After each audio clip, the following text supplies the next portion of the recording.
Alpha Entry Next Generation. Yes, hari ini kita dikirimin sama Alpha buat bikin video. Ini Alpha Entry langsung dikirim dari showroomnya Alpha di Semarang, plat H, ya kan? Karena gue kalau misalkan motor biasanya kalau dikirimin ke rumah gitu sampai ke Klaten baru kita bikin videonya. Ya kalau mobil kan beda ya. Mobil kita pinjam di Jakarta bisa naik tol langsung bawa ke sini. Nah kalau motor asalkan dikirim ke Klaten pasti kita bahas atau kita beli. By the way, ini Alpha Entry Next Generation. Ya, jadi sebenarnya motor ini tuh udah di launching di tahun lalu, namanya Alpha Entry. Nah, tiba-tiba di IMS kemarin bulan Februari mereka launching Next Generation-nya. Sebenarnya kalau dari tampilan itu sama persis dari ujung depan sampai ujung belakang, nggak ada bedanya. Next Generation-nya di mana? Ada di baterai. Sama kalau dari eksterior ada pilihan warna baru yaitu Moonlight kayak gini. Keren ya? Ini tuh kayak warna silvernya Lexus tuh, Lexus RX 300 gitu kan, atau RX 200T. Nah itu silvernya tuh kayak gini, cakep. Kayak Xenia-nya Pala, dicat di subur oto. Jadi kayak gini, jadi cakep. Nah ini persis warnanya kayak gitu. Jadi silvernya tuh abu-abu gelap ya. Dan kalau dikasih cahaya sedikit, kayak ada goldnya sedikit. Jadi cakep banget kalau gue lihat. Nah anyway, bedanya apa? Bedanya ada di baterainya. Jadi sekarang baterainya jenisnya tuh sama yang digunain sama mobil-mobil listrik buatan Cina. Ya biasanya mereka nggak pakai NCM, nikel, kobalt, mangan, dia pakainya LFP. LFP kelebihannya dia lebih awet ya. Jadi kalau misalkan daya tahannya tuh panjang, even dibandingkan dengan NCM ya. Yang kedua harganya lebih terjangkau dan yang ketiga dia itu density-nya itu nggak sebagus NCM. Jadi biasanya baterai LFP itu dia lebih berat dibandingkan dengan NCM. Misalkan sama-sama 100 kWh gitu ya. Si NCM itu bisa 500 kilo, kalau LFP sekitar 700 kiloan. Karena density-nya lumayan bedanya banyak. Tapi untuk di sebuah motor yang biasa pakai lithium polimer yang kayak dipakai sama handphone gitu ya. Ya ini breakthrough dan harusnya lebih mahal. Taruh dulu di sini ya. Nah, coba kita lihat di sini. Nah, ini dia baterainya. Oke, set. Nah, ada tulisannya Alpha dan dia nggak bisa dilepas-lepas ya, jadi dikunci di sini. Sama ini tuh kayak tempat buat baut, tapi jadi kayak bantalan gitu ya, kayak semacam segel. Ya, jadi nggak bisa dilepas sembarangan. Ya udah, begini aja baterainya. Nggak bisa diangkat, nggak bisa diganti. Dia udah ketanam ya, tapi karena LFP harusnya dia awet. Nah, berapa ukuran baterainya? Ukuran baterainya itu 3,5 kWh. Jadi cukup besar dan satu kali cas dari full sampai habis itu bisa sampai 140 km. Ya, untuk motor listrik itu sangat panjang. Makanya motor ini juga harga lebih mahal dibandingkan dengan Alpha Entry yang kita kenal. Ya, dia lebih mahal 2 juta. Jadi harga motor ini 30,5 juta rupiah. Kalau yang Alpha Entry biasa tuh kalau nggak salah waktu gua cek di Google itu pertama kali keluar 28,5 juta rupiah. Terus gak cuma itu, kita juga dapat charger. Nah, ini chargernya bentuknya keren ya. Desainnya bagus banget ya. Jadi kalau gua ngeliat tuh biasanya charger motor listrik ya itu biasa aja. Ini bentuknya tuh industrial, kipasnya gede dan ininya tuh metal, depannya plastik ya. Keren. Sama di sini tuh ada tombol ya. Ada tombol masuk sama tombol keluar seperti ini. Di sini ada tulisannya. Kalau misalkan kita rilis, dia itu dayanya 840 watt. Tapi kita tahu nggak semua orang rumahnya punya daya yang besar. Jadi kalau misalkan kita ngerasa kegedean, dipencet aja, nanti dia akan berubah jadi 500 watt saja. Kalau misalkan 3,5 kWh ya, terus ini dayanya 500 watt, ya kurang lebih 3,5 dibagi 5, sekitar 7 jam.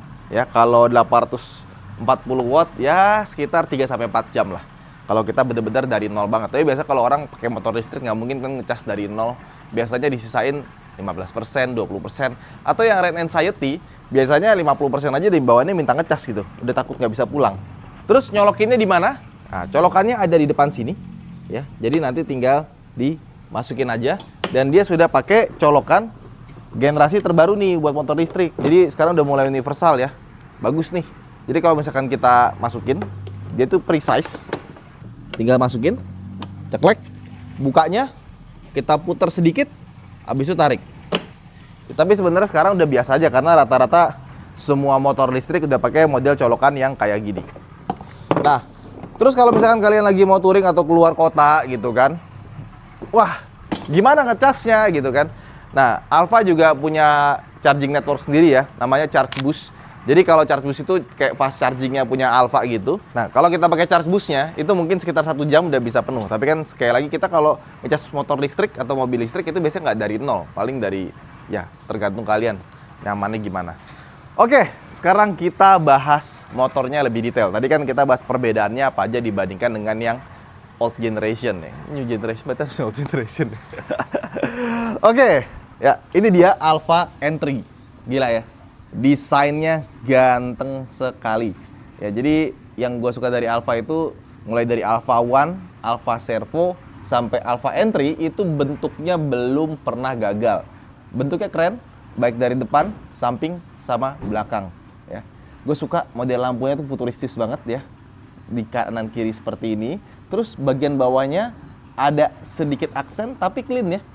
Tetap masih senapas gitu. Dan entah kenapa biasanya gue suka keganggu sama ini nih. Plat nomor biasanya letaknya tuh kurang begitu pas, tapi di sini pas. Tapi lebih baik nggak pakai plat nomor sih, pakai stiker aja gitu kayak di Malaysia.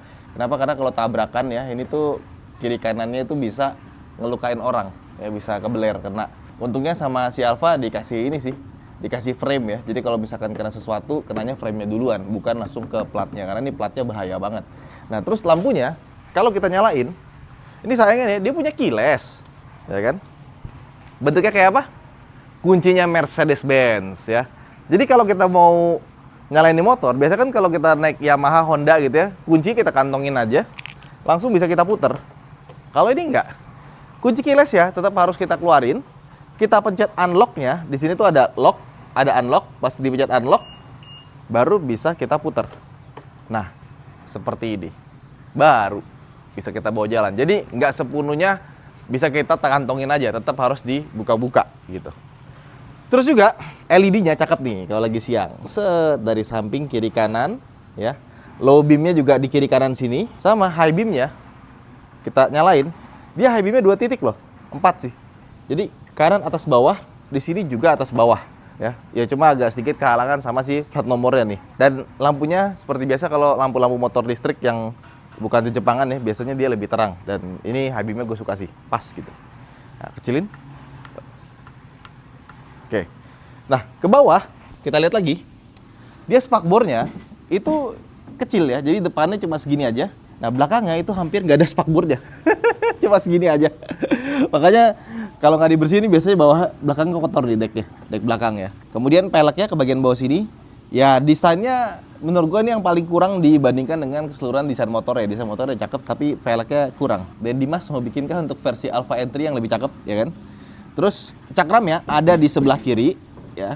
Di sini ada 2 buah selang, ya. Karena hidroliknya ada 2, nggak cuma 1. Dia ada 2 piston di cakramnya. Jadi kalau misalkan ditanya kenapa ada 2 selangnya, karena dia ada teknologi CBS ya. Jadi kalau misalkan kita ngerem buat belakang, dia juga ikut ngerem depannya. Nah, rem cakramnya ada di sebelah kiri ya. Desainnya ya biasa aja. Dan ini nggak ada speed sensornya di sini ya. Sama dia belum ada anti-lock braking system. Sayangnya belum ada ABS ya. Kalau dikasih ABS pasti lebih cakep. Terus untuk bannya, dia ukuran 80-90. R14 pakai merek dari Kenda. Yuk, sekarang ke bagian sini. Dia tuh batoknya kecil ya, tipis begini aja. Biasanya kan motor-motor zaman sekarang batoknya gede-gede gitu ya. Dia cuma segini aja dan speedometernya itu hampir segede batoknya. Ya. Tulisannya semua jelas, bagus, gue suka ya. Kecepatannya gede di bagian sini. Di sebelah kirinya ada RPM dari motor listriknya, ada modenya. Sekarang lagi di P, artinya kalau kita gas ini nggak nyala dia kalau di P. Nah, kalau kita pindahin injek rem ya. Terus kita pencet bagian sini. Tuk. Nah, dia langsung berubah jadi ke mode udah siap jalan nih, udah ready. Kalau kita geser kiri jadi E, ke tengah jadi urban, ke kanan jadi sport. Katanya kalau di Alfa N3 yang lama, mode sport itu cuma bisa kepake sampai sekitar baterai 70%. Nah, di yang next gen ini bisa sampai 20%, tetap masih bisa pakai sport modenya. Ya. Tapi yang gue suka dari motor ini, tau gak? Ini di ampernya kali 10 kan. Dia itu bukan dari bawah ke atas loh. Nih kita gas ya. Tapi dari atas ke bawah. Oh, ini kena limit ya. Di S 92. Urban 81. Nah, ini kalau kita lepas nih, ada regenerative brakingnya. Jadi kalau kita lepas gasnya atau lagi turunan, dia tuh bakal ngisi ke baterainya gitu. Jadi kayak mobil dia. Dan nggak cuma itu, dia ada yang namanya hill start assist ya. Jadi kalau misalnya kita lagi di tanjakan, terus kita lepas rem, dia akan hand sekitar 1-2 detik sebelum dia turun. Jadi ada jeda sampai kita nginjek gas. Nah, kurang lebih kayak gitu. Kalau top speed sendiri menurut Alfa ya, dari klaim Medi itu sampai maksimal 80 km per jam. Pas kita pakai maksimal di sekitar 87-an. Cuma kalau kita pengen lebih akurat lagi, kita harus pakai GPS ya. Karena biasa dari speedometer ke GPS itu dia ada deviasinya. Oke, kita matiin lagi nih, ada cut off-nya. Tek. Nah, langsung ke P. Nah, di sebelah kiri high beam, low beam, hazard, dan sennya itu indikatornya kecil. Ada di bawah sini ya. Termasuk hazardnya ada di sini. Jadi dia nggak jadi kesatuan di bagian atas. Ya, ada reverse juga, tinggal dipencet, nanti kita sambil gas bisa mundur. Ada klakson, nah suaranya kurang lebih seperti itu. Dan lucunya motor ini, dia punya lampu sein. Gua kira si LED-nya bakal berubah jadi lampu sein, ternyata lampu seinnya kecil, ada di bagian bawah sini. Tetap cakep sih, karena kelihatannya clean ya. Rata sama body, jadi gua awalnya nggak kelihatan ini ternyata lampu sein ya. Dan di belakang pun juga sama, lampu seinnya ada di bagian bawah sini. Cakep. Terus ke bawahnya ya, ini seperti yang gue bilang tadi, dia sebenarnya udah keyless bagus ya, cuma harus dipencet dulu baru bisa gitu. Sama dia ada lampunya, jadi kalau di malam hari itu lebih gampang ya. Nah, ini ada tombol buat seat, kita pindahin ke seat di sini aja, nanti baru kita bisa buka bagasinya. Set. Nah, terus ini di sebelah kiri ada tempat penyimpanan cukup besar, kita bisa naruh beberapa barang ya, tapi kurang panjang aja. Kalau dibikin lebih cowok ke dalam pasti lebih cakep, bisa buat lebih banyak. Nah, sama di sini ada storage ya. Nah, tapi pas ditutup itu kurang rata gitu, harusnya ditutup segini nih. Nah, tapi ini kayak ada nongolnya dikit.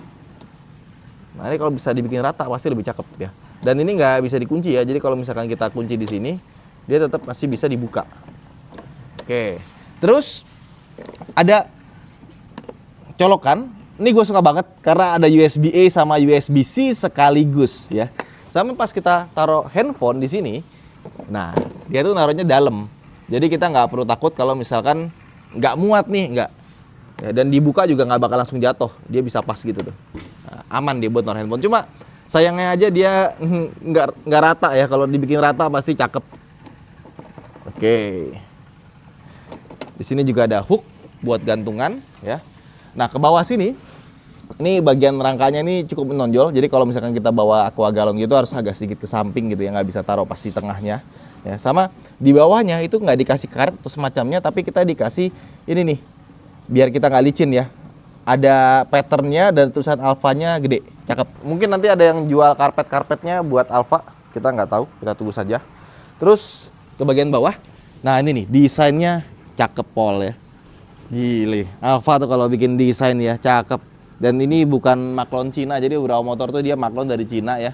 Bentuknya sama persis, masuk ke Indonesia, cuma tinggal ganti nama atau dimodifikasi dikit. Tapi Alfa enggak, dia desainnya fresh, desain sendiri baru ya. Ada footstepnya. Terus kalau kita duduk, ini posisi duduk gua dengan tinggi 170 cm ya. Biasanya beberapa motor listrik decknya suka tinggi gini kan, gak enak kan. Dan nggak cuma motor listrik loh, motor beberapa tuh punya kaki ditaruh bawah, dia tuh juga jadinya kurang turun. Nah ini tuh nggak, ini tuh pas buat kaki gua. Jadi duduk tuh teng, nah cocok gitu. Tangannya agak sedikit ke depan. Kalau misalkan bisa dinaikin sedikit lagi agak ke sini, itu pasti lebih enak lagi ya. Tapi ini udah lebih dari cukup, udah oke banget. Bahkan kalau misalkan kita bandingin dengan beberapa motor Jepang gitu ya yang ada di Indonesia, motor Matic, posisi duduknya belum tentu senyaman Alfa. Ya, ada beberapa yang nggak seenak si Alfa. Ini Alfa sih udah pas banget. Ya. Turunin ke bawah. Hup. Nah, kalau kayak kita turun, kurang lebih seperti ini. Ya. Tetap masih kas motor listrik tuh bagian sininya kan dia harus gede nampung baterai ya. Jadi dia nggak bisa dipotong bagian sininya buat kita turunin kaki. Jadi kaki kita masih agak sedikit keluar, ininya bagian pahanya ya. Dan kalau kita taruh bawah, Kalau dua-duanya itu nggak bisa napak sempurna sih. Bisa dibikin napak sempurna tapi kita harus agak sedikit maju. Nah, kalau kita dari posisi duduk sama, mendingan satu kaki aja yang turun kayak gini. Set. Dan biasanya kalau turun kaki kiri ya. Karena keseimbangannya biasanya lebih bagus kalau kita pakai kaki kiri. Dan joknya sebenarnya secara lebar enak sih, pas, empuk juga. Cuman menurut gua patternnya terlalu licin ya. Jadi kalau misalkan kita pakai lama-lama kita maju, apalagi ada rem mendadak gitu ya. Set, maju. Yang diboncengkan juga sama. Kalau misalkan kita rem mendadak, lama-lama dia maju terus gitu. Ini karena kurang keset. Mungkin harus diganti yang lebih keset ya. Ini terlalu licin kalau menurut gua. Dan kalau misalkan kita dibonceng, kalian bisa lihat deh. Kalau kita turun footstep-nya, kaki kita itu mepet banget sama footstep. Jadi kalau misalkan kita kaki belakangnya dibonceng, pas pengemudinya turun, iya pasti betisnya kotor nih. Ya, sama kayak Vespa lah kurang lebihnya. Sekarang kita standarin aja. Dan seperti biasa, kalau kita standarin motor gini, tangan kita itu cuma megang aja ya, bukan narik. Kalau narik bisa sakit pinggang kita. Kekuatannya ada di kaki, jadi kakinya harus nginjek. Nah, oke, kita putar dulu deh, biar bisa kelihatan. Jadi kaki kita injak, habis itu kekuatannya diinjak, kita tinggal pakai badan kita aja sih, kita naikin gini. Nah, ini diangkat sedikit aja. Udah, bisa dengan mudah ya, kalau kita mau standar 2. Biasanya semua motor itu seperti itu ya, jadi jangan angkat ini pakai tenaga gitu, bahaya, bisa sakit. Oke, ke belakang. Nah, di sini tuh ada biru-birunya. Mungkin untuk kelihatan motor listrik nih. Ada armnya. Ya, biasanya motor listrik itu jelek di bagian armnya karena biasanya tipis, kecil gitu ya. Tapi kalau ini dikasih cover lagi, jadi kelihatan bagus. Nah, terus kalau kita lihat bannya, nah ini dia motor listriknya, jantungnya ya. Jadi dia itu pakai model dinamo yang ada di dalam pelek gitu, bukan ditaruh tengah mid drive terus dikasih belt, enggak. Dia langsung ada di sini. Ada plus minus sebenarnya. Biasanya kalau di bawah 100 km per jam kecepatan maksimalnya, itu dia dinamonya di pelek, bukan di mid drive. Kalau misalkan yang di atas 100 km per jam, biasanya dia pakai mid drive. Kenapa? Biasanya kalau dia kenceng, dia tuh mesti dikasih balancer, kalau enggak dia bakalan goyang. Ya. Kalau ini nggak perlu lagi, karena kan di bawah 100 km per jam. Dan kalau motornya ada di sini, ya dia nggak ada tenaga yang loss, diakibatkan ada puli, ada belt lagi, dia langsung ke roda. Nah, cuman biasanya kalau misalkan dinamonya ada di sini, itu lebih susah buat bikin controller yang lembut. Biasanya lebih kasar, jedak gitu, kenceng ya. Kalau pakai belt, biasanya beltnya agak memuai dikit dulu, makanya dia bisa lembut. Nah, tapi setelah gue coba, ini masih lembut loh. Jadi meskipun dia pakai dinamo di bagian sini, tetap enak ya. Terus berapa tenaganya? Dia 3 kW atau sekitar 3000 watt ya. Ini tipenya 14 ZW, 72 volt, 3000 watt. Ini 25 ampere kali ya. Nah, cuman yang gue kurang suka dari motor ini, di bagian belakangnya itu bannya menurut gue terlalu kecil, 90-90 R14. Harusnya bisa pakai yang 110 mungkin ya, biar kelihatan lebih tebal, gambot gitu ya, biar lebih enak dilihat. Tapi biasanya motor listrik kalau kita ganti ban itu sangat berpengaruh terhadap range dan performanya. Nah, dia juga punya shock breaker di belakang, ada 2 kiri kanan, bukan cuma sebelah aja. Finishingnya tuh rata nih, gue suka banget desain belakangnya, cakep pol. Jadi kalau kita beli moge, biasanya kan desain moge zaman sekarang kan naik ke atas begini ya. Tapi ada yang bikin ganggu, tau nggak? Spakbornya tuh dari sini gitu, jadi kelihatannya nggak ganteng. Nah ini kayak moge spakbornya dicopot, ses, dari bawah sini naik ke atas, set. Udah gitu lampunya juga, cakep banget lampunya. Ya, kalau nyala dia seperti ini, cakep. Kalau kita rem, twing. Nah, pokoknya kalau soal desain sih ini cakep banget ya. Udah gitu, behelnya juga pas, dipegang enak gitu ya. Dan di mana spakbornya? Ada di sini ya. Spakbornya juga desainnya cakep loh. Dia itu arm dari spakbornya ya, pegangannya lah. Itu cuma dari sebelah kanan doang. Sebelah kirinya nggak ada. Jadi sebelah kirinya bolong. Gile, cakep ya detailnya ya. Ini kan buat ngasih rigiditas kayak gini. cuma dari sebelah itu mahal loh ya. Kalau dia bikin dari kanan kiri, dia bisa kasih ban yang lebih tipis, lebih mudah gitu ya, biar dia nggak goyang-goyang. Tapi sama dia tuh kayaknya dikasih frame lagi besi ya, di sini dalam ada besinya lagi ya, ada besinya lagi buat bikin dia jadi rigid tuh, nggak goyang-goyang tuh, dan rata gitu, nggak miring. Tahu kan ada yang spakbornya miring? Nggak, ini lurus tuh, pas, cakep ya. Ada tulisannya Alfa di sini, mata kucing, lampu sein, sama ada plat nomor. Jadi ini tuh nggak, kalau beli moge gitu ya, dicopot spakbornya, terus kita ambil spakbornya Alfa buat taruh moge, cukup nggak ya? Ini cakep, sumpah. Terus dari sampingnya dia ada rem cakramnya, tapi lagi-lagi nggak ada ABS-nya ya, sama dia selang hidroliknya cuma 1 bukan 2. Nah tapi yang jadi menarik adalah, gua agak bingung dia taruh hidroliknya di mana ya, karena kalau kita lihat di sini, nah ini ada rem hidroliknya sebelah kanan, terus di sebelah kiri dia tabung hidroliknya nggak ada loh, ditaruh di mana sama dia. Nah terus tadi kan gue bilang harga 30,5 juta rupiah. Nah kalau misalkan duit kita ngepas, gimana cara belinya? Jadi kita bisa beli motor ini dengan harga 15 juta rupiah saja. Nah 15 jutanya lagi itu dianggap sewa baterai, kurang lebih sama kayak Polytron atau kalau mobil listrik itu ada VinFast ya. Nah biaya per bulannya itu 125.000 per bulan ya, dan itu dibatasin sampai 700 km aja untuk per bulannya. Nah kalau misalkan kita mau jadi 1.800 km per bulan, itu kita nambah sekitar 75.000, jadi sebulan 200.000. Dan kalau misalkan kita lebih dari 1.800 mau jadi unlimited, itu nambah sekitar 225, jadi sekitar 350.000 lah sebulannya. Jadi kalau misalkan kalian pakainya buat jarak-jarak pendek, sebenarnya ini nguntungin banget gitu. Di bawah 800 kilo atau di bawah 1.800 dengan harga 200.000 per bulan, itu enak. 200.000 per bulan kali 12 berarti setahun sekitar 2,4 juta ya. Kurang lebih kayak gitu. Tapi kalau kalian pakai motor ini di atas 1.800 kilo, daripada bayar 350.000 sebulan, mendingan langsung beli yang 30,5 juta aja, udah termasuk baterainya. Kalau menurut gue sih gitu. Karena baterai LFP yang seperti gue bilang tadi, dia pasti nggak bakalan bisa murah.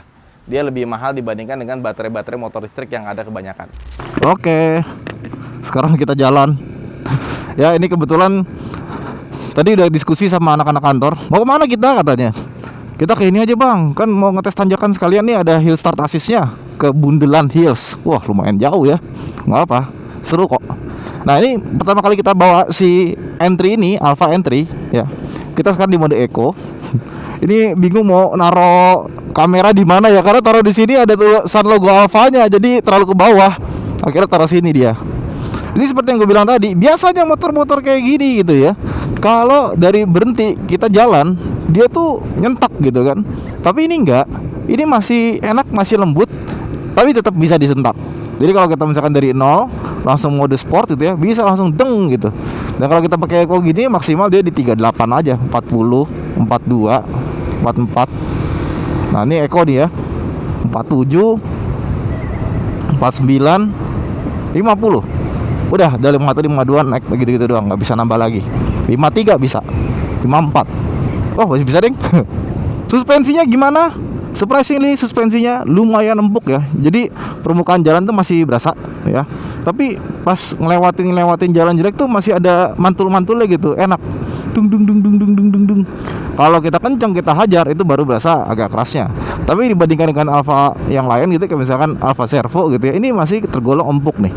Nih, sama stabilnya juga bagus ya. Wih. Motornya waktu di bawah tuh enteng banget. Jadi pas kita lagi jalan gitu, pindah ke S, kita susul S baru enak dia buat lari. Nah, pas kita lepas gas, tuh lihat, tadi dia ada engine brake-nya. Lepas gas lagi, engine brake. Tuh asik ya. Jadi bisa ngisi dia. Ini 82% ya. Sekarang di 90 km. Kita coba cek nanti kalau turun 2% dia turun berapa ya. Nah sekarang kita di jalan lurus kayak gini ya. Ini kalau jalannya rata, enak banget nih motor. Kita gaspol, set. Torsinya tapi nggak sampai 100% ya, walaupun dia dipolin ya. Tuh 77, 78,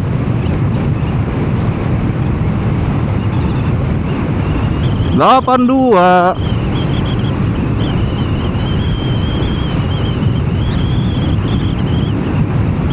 84.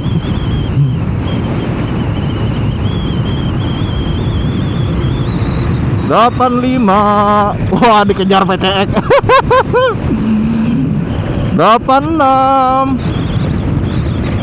87. 88. Tetap gak bisa ngejar ya. Tapi surprisingly di kecepatan segini motornya cukup stabil tuh, lihat tuh. Guncangannya enak, nyaman ya. Jadi suspensinya lumayan bagus. Cuma kalau kena lubang baru emang agak kerasa deng gitu, agak lumayan. Tapi kalau jalan-jalan bergelombang gitu ya, dia mainnya tuh pas gitu, nyaman. Tek-tek-tek-teknya itu masih ada empuk-empuknya. Jadi untuk kayak kaki, suspensi dan kawan-kawan, ini motor bagus lah. Gua nggak ada komplain ya. Bisa dibilang malah ini motor Alfa yang paling mateng gue lihat deh pas kita bawa ya. Berasa enak. Dan tarikannya juga motor listrik seperti biasa. Cuma emang dibanding servo ya jauh. Servo kan emang buat ngebut ya. Terus gitu. Kalau servo tuh langsung instan banget gitu. Kalau ini masih ada tengnya gitu. Sama remnya, surprisingly remnya juga enak. Jadi pas kita pakai buat ngerem dia tuh lembut, pakem juga ya, terutama bagian depannya. Apa karena dia ada dua kali ya selang hidroliknya ya. Gua nggak ada komplain sama remnya, bahkan remnya di atas rata-rata mau motor listrik sih. Asik ya motor ya. Nggak nyangka loh ini motor buat jalan jauh kayak gini enak juga ternyata. Jadi misalkan kebayang kalian tuh pakai motor ini buat bolak-balik PP kantor gitu ya. Ini sih udah lebih dari cukup menurut gua. Jadi ini terasa normal sekali, terasa natural ya. Suka gue nih Alfa N3 ini. Dia refine dibandingkan dengan motor-motor listrik yang gue coba ya. Kaki-kakinya refine, remnya refine ya. Terus juga pedal-pedalnya, bukan pedal-pedal ya, emang mobil. Dia tuas gasnya juga refine ya. Enak. Oh, selamat datang di Klaten. Ini baru panen by the way. Kalau nggak lagi panen tuh bagus banget pemandangannya.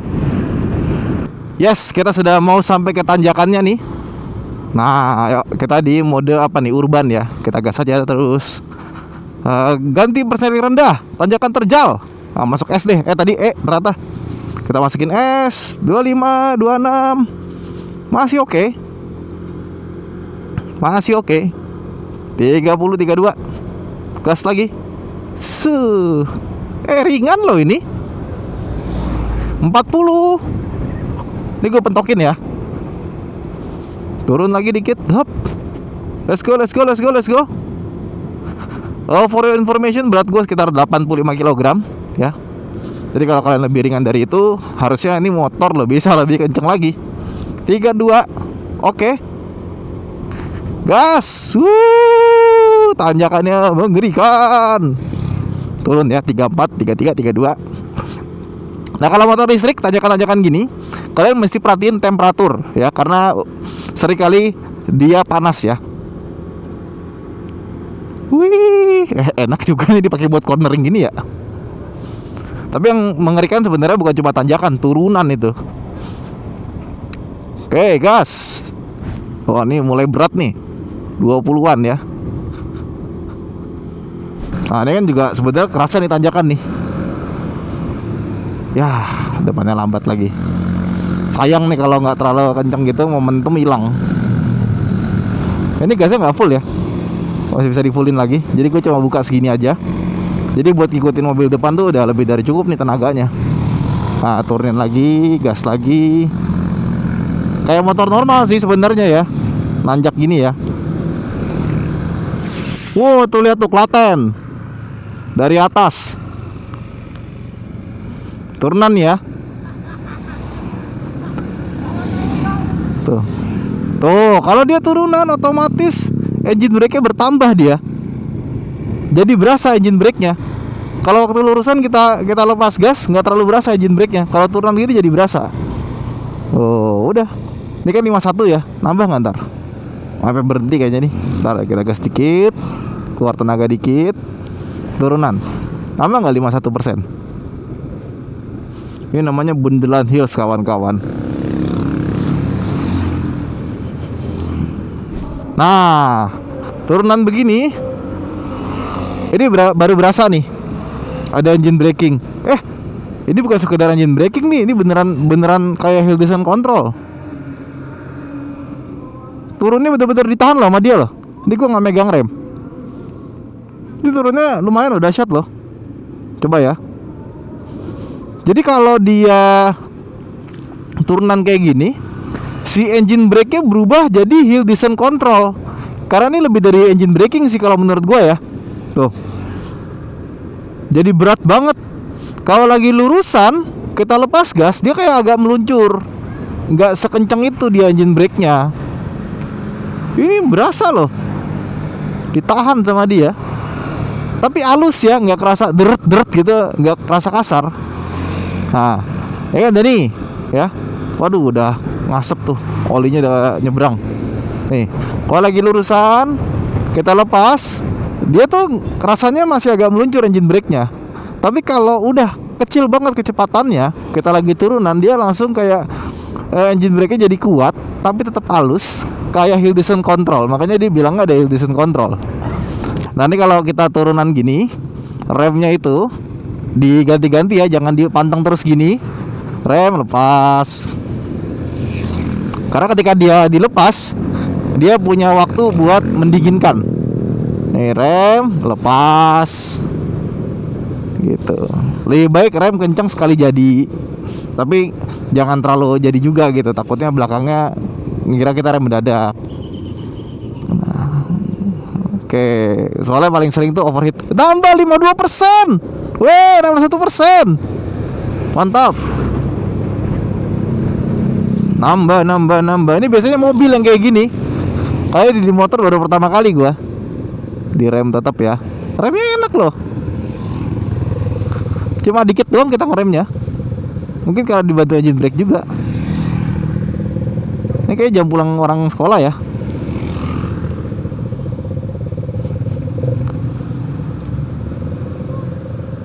Oke. Sampai di bawah juga akhirnya. Jadi setelah kita cobain Alfa Entry, gimana menurut gua?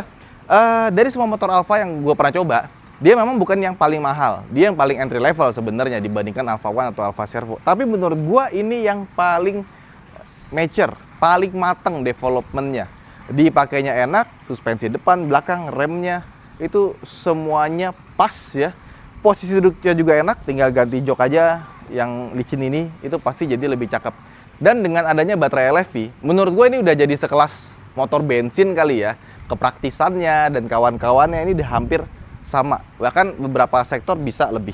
Itu aja mungkin video kita kali ini. Buat teman-teman yang udah punya Alfa Entry, baik yang next generation ataupun sebelum, bisa komen di bawah bagaimana rasanya, merawatnya, dan memilikinya. Saya Danif, sampai jumpa di vlog berikutnya. Bye-bye!